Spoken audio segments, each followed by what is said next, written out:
technical data presented in this film have been derived from preliminary reports. Therefore, any conclusions and recommendations drawn herein are tentative, since completion of evaluation for the final report is still underway. Redwing was a 17-shot operation, the most ambitious ever conducted at the Eniwetok Proving Ground. 4 were fired on Ivan, an airdrop, 2 tower shots, and a ground surface burst. In the Sally Pearl Ruby complex, 4 others were fired, all tower shots. There were 2 barge shots in the lagoon off Flora, and 1 was fired in a large tank of water on Irene. The Eniwetok shots ranged in yield from less than 1 kiloton up to 1.9 megatons. At Bikini, there were 6 firings during Redwing. The Cherokee airdrop off the island of Charlie, a surface shot, 3 barge shots off Dog, and a shallow water barge shot on the Charlie Dog Reef. Yields ranged from 380 kilotons to about 5 megatons. It was around these devices, all basically developmental in character with the exception of Cherokee, that the military effects effort was centered. There were 8 weapons effects programs consisting of 47 projects that were carried out by 18 different government agencies and laboratories. The Cherokee shot was included in the series to study basic military effects and fallout from a high-yield airburst over land. It also provided the first opportunity for the Air Force to test techniques for the delivery of a megaton weapon. The drop aircraft was a B-52. Height of burst was to be 5,000 feet, and 0 point was on the island of Charlie at Bikini Atoll.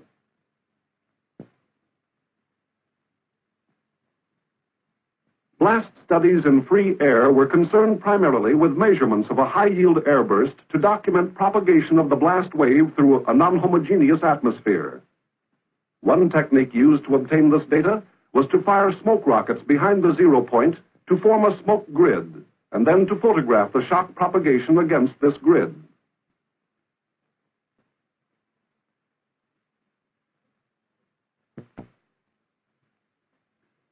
A means of obtaining measurements of free air peak overpressures versus time vertically above a megaton yield airburst utilized an array of 12 parachute-borne telemetering blast pressure canisters dropped from a B-36. At shock arrival time, the canisters were to be in this position, ranging in altitude from 14,000 to 39,000 feet above the burst. The Cherokee weapon was detonated on 21 May 1956 with a yield of 3.8 megatons and a height of burst of 4,320 feet. This was the intended 0 point for Cherokee. This was the actual 0 point, some 19,000 feet to the northeast. Because of the bombing error, the blast program's effort to obtain basic blast data on a high-yield airburst was seriously affected. The free air measurements made by parachute-borne canisters were partially successful, since only low pressures were recorded at rather long horizontal ranges from the burst point, and the data could not be correlated with shock photography. Nevertheless, some basic data were obtained that will allow a limited evaluation of various scaling methods for correcting for the effects of atmospheric inhomogeneity. Analysis of these data is being made concurrently with similar information obtained by different methods on other events in the Redwing series. Another of the multi-megaton devices fired at Bikini was Navajo. 0 point was a barge in the lagoon off Dog Island. Studies were made here to obtain further data on water waves created by the energy release from high-yield devices. Such water waves are considered to be created by 2 phenomena.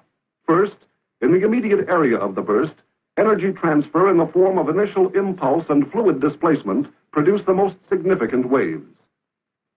Secondly, at more distant ranges, up to hundreds of miles, waves are initiated by an air coupling mechanism which is still being studied.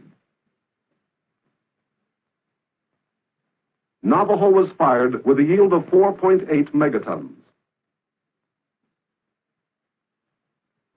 17 minutes after the detonation, the water wave had traveled a distance of 18 miles, and this is what occurred on the island of Nan. Stop-motion photography recorded a wave some 11 feet in height as it swept across the island. On the island of Yvonne at Eniwetok Atoll, other blast studies were carried out. On a 40-kiloton surface burst, 10 jeeps were located facing into and broadside to the blast at distances ranging from 2,500 to 4,380 feet from 0 point. This and similar exposures on other shots were continuations of statistical studies from Upshot Knothole, Castle, and Teapot to assist in making damage prediction charts for TM-23-200 so as to provide added reliability for damage prediction to all types of military vehicles.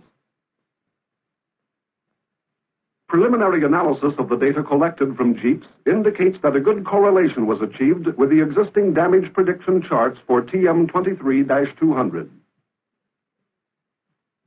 Also on Yvonne, stations were set up to record drag force measurements on a 40-kiloton surface burst. Cubes, parallelepipeds, cylinders, and spheres were placed at 2,500 and 5,000 feet from ground zero and instrumented to check the correlation of field tests with wind tunnel and shock tube laboratory tests. Drag force data were obtained, which will allow comparison with the field results of Operation Teapot, and which can be correlated with identical scale models tested under laboratory conditions in the shock tube. Another objective of the blast and shock studies was to ascertain and investigate the existence of precursor waves resulting from surface firings, and to observe the difference in these effects over vegetated and sandy surfaces in a strong precursor region from a tower shot. The vegetation consisted of vines, grass, and broadleaf shrubs 10 to 15 feet high.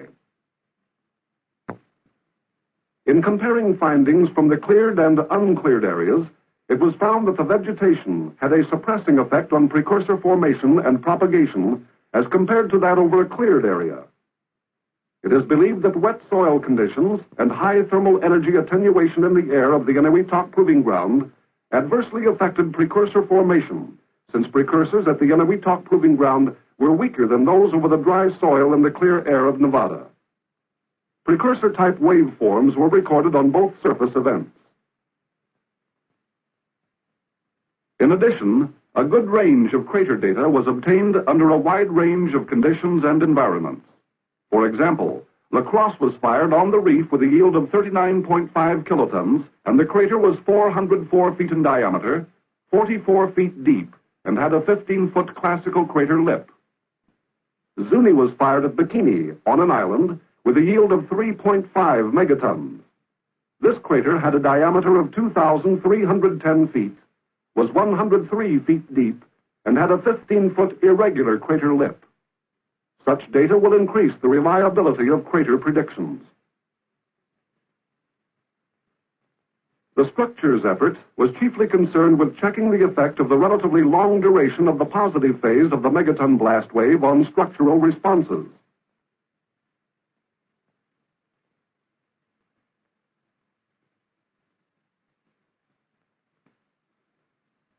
During Teapot, the response to blasts of short-duration positive phase was studied.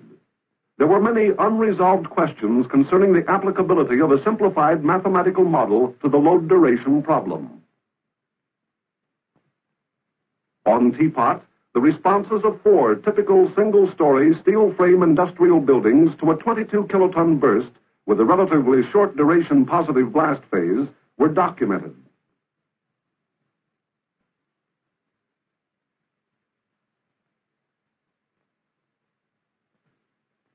The Redwing, or second part of this study, was made to record the responses of identical industrial buildings to a large yield detonation having a relatively long duration positive blast phase. An air burst with a predicted yield of 4.5 megatons was selected for this test. There were 6 steel frame buildings. The three drag-type structures were 30 feet high, 40 feet in span, and 40 feet long. The three semi-drag-type structures had the same height and span, but were 80 feet long. The 6 buildings were located on 3 man-made islands on the shallow water reef between the islands of Charlie and Dog and on the island of Dog, at ranges of 20,500, 24,000, 29,000, and 35,600 feet from the intended air zero, and placed so that the range and damage would be as great as possible. They were instrumented to obtain transient structural deflections, strains, and accelerations,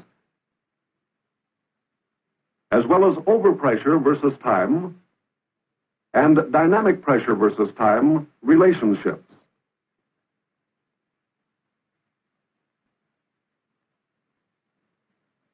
At shot time, high-speed remote cameras trained on the structures recorded arrival of the thermal radiation. It was also intended for the cameras to record arrival of the shock front, but they ceased operation prior to that time. Although the actual yield was only 3.8 megatons, the 19,000-foot bombing error to the northeast of intended Cherokee Zero caused all structures to be subjected to pressures higher than expected, and the planned gradation of damages was not achieved since all buildings collapsed. As a result, less data than expected was obtained on drag and semi-drag type buildings. Nevertheless, a comparison of the identical structures tested during Teapot and Redwing indicates that the most important result was a full qualitative demonstration of the greater effectiveness of the long-duration blast wave associated with megaton yield weapons. The thermal radiation and effects program had a primary objective of documenting the thermal phenomenology associated with a multi-megaton air burst. A secondary objective covered the collection of data on thermal phenomena and thermal effects on materials. The target miss on Cherokee seriously compromised the realization of the primary program objective, but additional data were recorded on thermal phenomena and thermal effects on materials.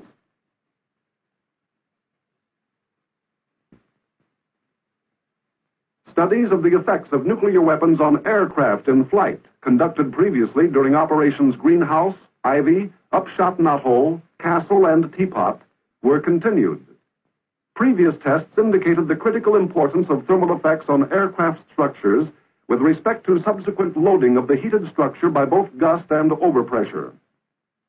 During Redwing, 6 Air Force aircraft, the B-47, B-52, B-66, B-57, F-84, and F-101, and 1 Navy aircraft, the A-3D-1, were primarily concerned with determination of delivery capabilities. Each plane carried a maximum amount of instrumentation, calorimeters, radiometers, and thermocouples for thermal input and response measurements.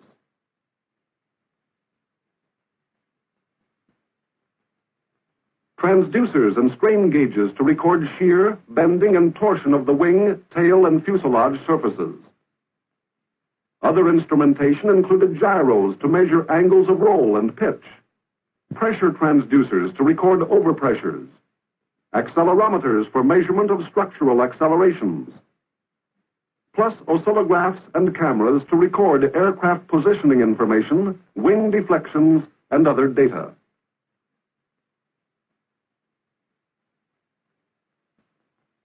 In the early morning before 0 hour, the effects aircraft took off from Eniwetok and headed for their shop time orbits.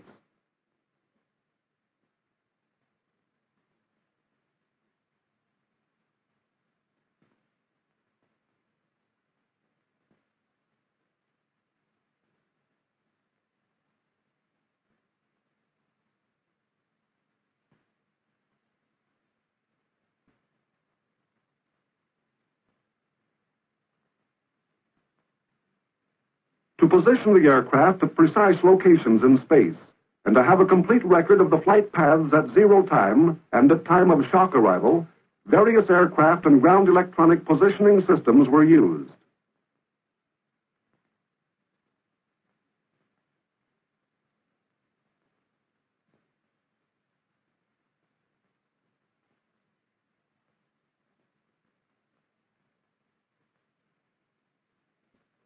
An important factor in the positioning of aircraft was the uncertainty of predictable yields for the experimental devices being fired. In general, gust response limits were set at 100% or less of limit load. Thermal effect responses were restricted to total temperature in thin skins of approximately 500 degrees Fahrenheit, and radiation dosage was limited to a 3.9 Roentgen total. Therefore, a positioning yield somewhat higher than the design yield was used in positioning the aircraft to provide a safety factor because of the unknowns of weapon performance.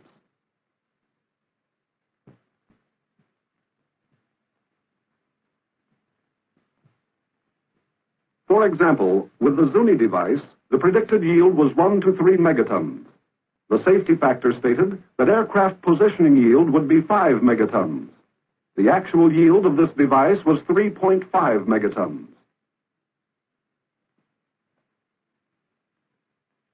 Back on the ground following each mission, data reduction of aircraft effects began. The objectives of the aircraft effects program were fully met during this operation. A definite conservatism in the prediction methods for thermal inputs was noted, with predicted values being significantly higher than measured values. The results will be useful in developing more precise methods for prediction of thermal input and response parameters. Additionally, a conservatism was noted in the prediction methods of total dosage from nuclear radiation. Air crews received about half of the predicted doses. The importance of being able to predict radiation fields with resultant dosages to crews in the delivery of lower-yield kiloton range weapons by high-speed fighter-type aircraft becomes paramount. As to blast effects, it was noted that the bomb bay doors and forward wheel well doors of the B-47 were moderately damaged at 0.84 psi on one shot. The B-52 bomb bay doors and various aerodynamic seals were damaged by both the thermal input and an overpressure of 0.87 psi on one shot. The B-47 and B-57 both sustained wrinkled control surfaces and tabs because of high thermal inputs.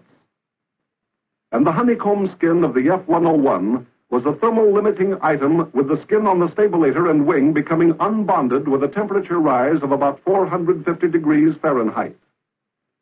Such findings should be reflected in the design of future aircraft and the modification of existing models. During the Redwing missions, neither gust effects on engines nor overpressures and thermal effects on the various aircraft components created adverse control or performance problems. Delivery capabilities were proven out in all instances. Further testing of these aircraft to satisfy the Redwing objectives will be unnecessary. The biomedical effects program consisted of one project with the objective of obtaining information on the requirements for protection against chorioretinal burns. Rabbits and monkeys were exposed to the thermal pulse of several Redwing detonations.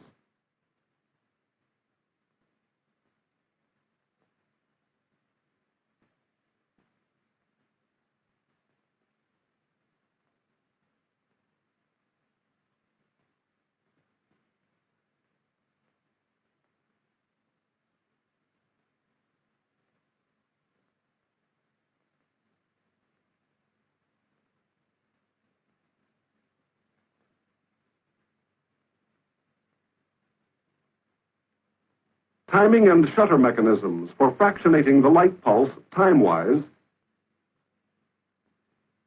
and shutters and filters as possible protective devices for the eye were tested at all stations. The animals were exposed on 11 of the Redwing shots.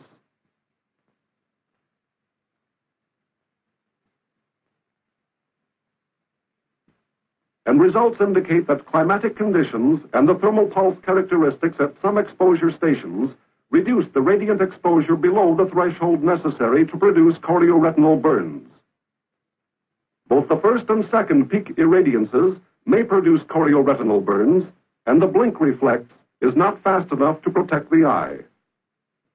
Data obtained should be of value in the development of eye protective devices.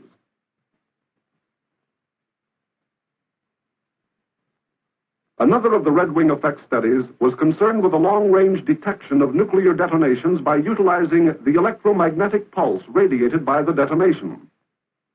This project had its major activity outside the Eniwetok Proving Ground. A network of distant stations from the eastern United States to Hawaii and the western Pacific were set up to detect the pulse from the detonations and study its characteristics. It was successfully demonstrated that operationally usable lines of position and fixes could be obtained from the bomb pulse at great distances. Distinguishing the bomb pulse from spherics, pulses from lightning and other natural sources still present some problems. Aerial photographic techniques were used to make photogrammetric determinations of various parameters of nuclear clouds as a function of time, and to attempt to establish approximate scaling yield relations. Excellent navigation, together with improved camera installations, made it possible to obtain more complete cloud survey data than on any previous operation.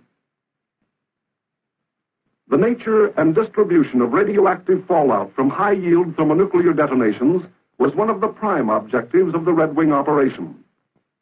It was an integrated program which included land, sea, and air stations to collect data during and after the fallout event. To measure the activity distribution within the nuclear mushroom, single-stage rockets were mounted and aimed to pass through both cloud and stem. The rockets, carrying detection units with telemetering transmitters, were fired into the stem and cloud at H+7 and H+15 minutes.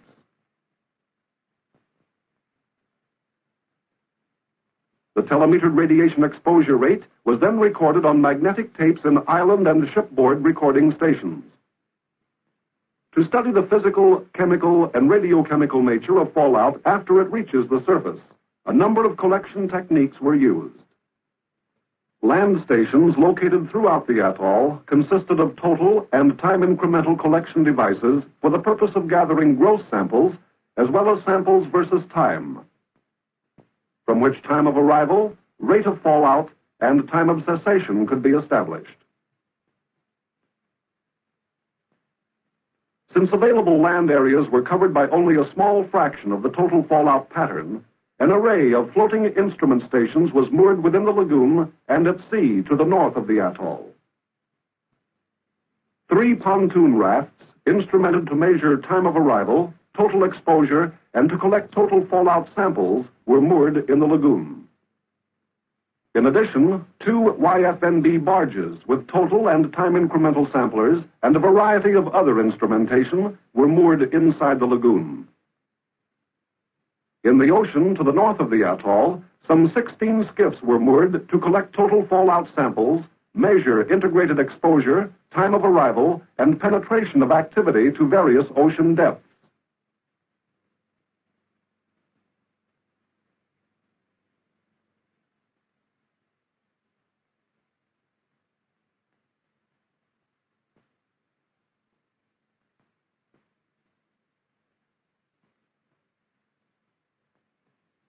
There were 3 fallout ships, YAG-39, YAG-40, and the LST-611, which were moved into position in the expected fallout zone prior to arrival of fallout to permit collection of total and incremental fallout samples at critical locations within the predicted pattern, as well as to make determinations of time of arrival, rate of arrival, cessation, particle size distribution with time, and other pertinent fallout parameters.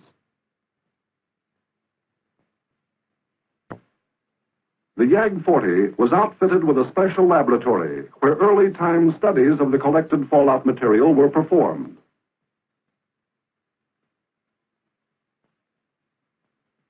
Panels of typical building materials and common shipboard items were placed aboard the 3 ships for contamination-decontamination studies. In addition, masonite phantoms were exposed in a project to evaluate the performance of certain Navy dosimeters. The ships were also instrumented to measure the shielding effectiveness of various thicknesses of steel as a function of time, and to determine the gamma radiation fields produced by the ship's surface, air envelope, and water distribution of fallout contaminant. As well as serving to evaluate the effectiveness of washdown systems during fallout, the contaminated ships were utilized to test various decontamination procedures after their return to Eniwetok.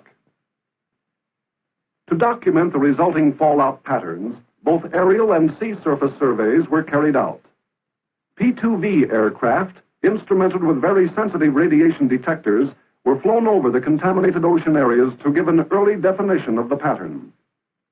This instrumentation was also used for making air absorption measurements, which permitted air survey data to be related to the exposure rates that existed 3 feet above the ocean surface. The surface surveys were accomplished by 2 destroyer escorts and the oceanographic survey vessel Horizon. Guided by the information resulting from the early aerial surveys, these ships moved into the ocean areas after fallout had been deposited to make exposure rate measurements just below the ocean surface. Periodic measurements of exposure rate versus depth, and to take water samples for analysis. This coordination of effort was made possible through the unified direction of the fallout program from a central control center. This Program 2 control center was located aboard the Joint Task Force flagship, the USS Estes. From here, communications were maintained with all elements of the fallout program. The YAGs and LST were positioned prior to fallout arrival based on predictions.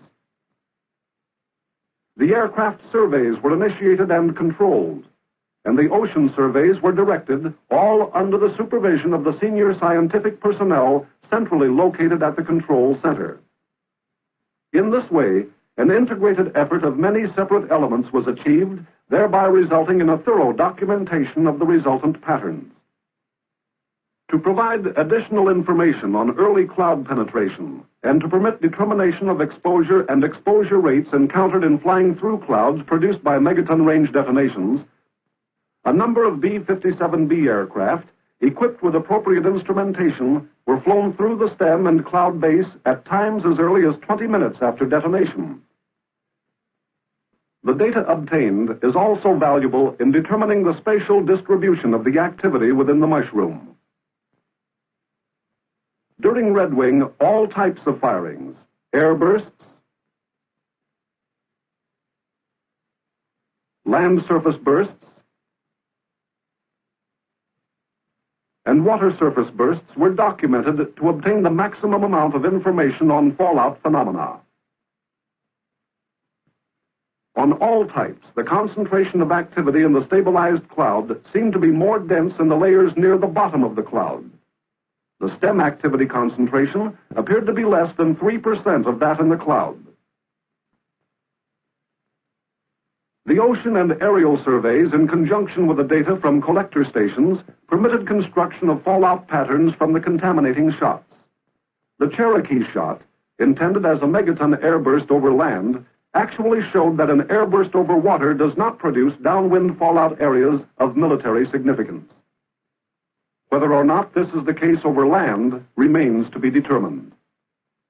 The land surface and water surface bursts did produce tremendous areas in which exposed personnel would receive lethal dosages. This data should be helpful in the construction of fallout models from which prediction methods could be developed. The data from Redwing confirmed the Castle finding of the significant extent of hazardous radioactive fallout resulting from the surface detonations of high-yield weapons. The results of the 8 weapons effects programs conducted during the 17-shot Redwing operation were many and covered a wide range of data. Because of the magnitude, it is possible to summarize only a few. The blast and shock program was successful in meeting its objectives, except for the loss of data on Cherokee. Aircraft effects tests proved out delivery capabilities in all instances, and Redwing objectives were fully accomplished. A comparison of the identical Redwing and teapot structures provided a full-scale qualitative demonstration of the effectiveness of the long-duration blast wave associated with megaton-yield weapons. The results confirmed on a full-scale basis theoretical studies which have indicated that as the length of the positive phase of the blast wave increases, the overpressure required to cause a given degree of damage decreases. The fallout studies of megaton-yield surface bursts during Redwing showed that the fallout hazard can be of military significance over areas of several thousand square miles. On all shots during Redwing, a high percentage of the instrumentation functioned properly and resulted in varying degrees of success in the documentation of megaton and kiloton effects. This documentation modified existing data, extended presently established theories, and added to the knowledge of phenomena in areas heretofore only partially documented.